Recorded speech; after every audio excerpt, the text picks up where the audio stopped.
UP के चुनाव में अब इनकम टैक्स विभाग की एंट्री हो गई है। पूरब से लेकर पश्चिम तक सियासी शोर मचा है। जिनके गिरेबान पर हाथ पड़ा है उनमें ज्यादातर समाजवादी पार्टी के नेता हैं, अखिलेश के करीबी हैं। यहां तक कि अखिलेश की परछाई भी इनकम टैक्स की कार्रवाई का साया उस पर भी पड़ गया है।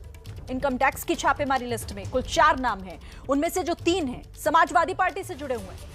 लेकिन रेट की टाइमिंग और टारगेट साथ ही मकसद पर शक भरी निगाहें उठने लगी हैं, सवाल उठ रहे हैं। और सवाल यह कि इनकम टैक्स की रेट चुनावी है क्या?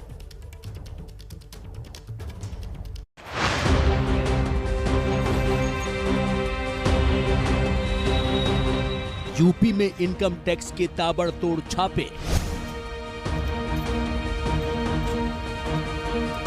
पूरब से लेकर पश्चिम तक छापेमारी। चुनावी माहौल में रेड पर सियासत में उबाल। वो जान गए हैं कि उत्तर प्रदेश से भारतीय जनता पार्टी खत्म और इसीलिए उन्होंने इनकम टैक्स को भेजा है। अगर आपने कुछ गलत नहीं किया है तो डर क्यों रहे, घबरा क्यों रहे?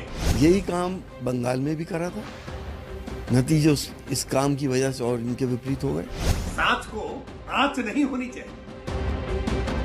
लखनऊ, मऊ और मैनपुरी में अखिलेश के करीबी नेताओं और एक कारोबारी के घर को सुबह से ही इनकम टैक्स की टीमें खंगाल रही हैं। भारी पुलिस बल के साथ पहुंची आयकर विभाग की टीमें कोना कोना छान रही हैं।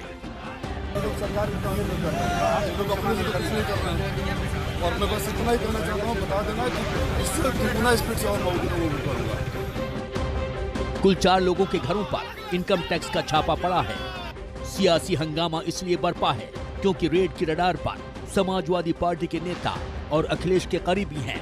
जिन लोगों के घर पर छापा पड़ा है उनमें समाजवादी पार्टी के प्रवक्ता राजीव राय, अखिलेश के करीबी मनोज यादव और अखिलेश के साथ परछाई की तरह रहने वाले उनके पूर्व ओएसडी जैनेंद्र यादव शामिल हैं। इसके अलावा कारोबारी राहुल भसीन के घर को भी आयकर विभाग छान रहा है। आखिरकार चुनाव से पहले ही क्यों? चुनाव से 1 महीना पहले क्यों नहीं? ऐसे ही चुनाव करीब आया है, ये डिपार्टमेंट भी अब चुनाव लड़ने उत्तर प्रदेश में आ गया है। छापेमारी से छटपटाई समाजवादी पार्टी के जले पर नमक छिड़कने में बीजेपी ने देर नहीं की। चुनाव से पहले बोला जा रहा है छापेमारी। अब देखिए, क्या चुनाव के समय गतिविधियां थोड़ी बंद होती हैं? विभाग जो भारत सरकार के अधीन है उनके काम करने की अलग प्रावधान होती है और वो स्वतंत्र रूप में निष्पक्ष काम करते हैं। छापेमारी तो शायद कुछ घंटों में खत्म हो जाएगी, लेकिन इस रेड पर राजनीति बाकी है।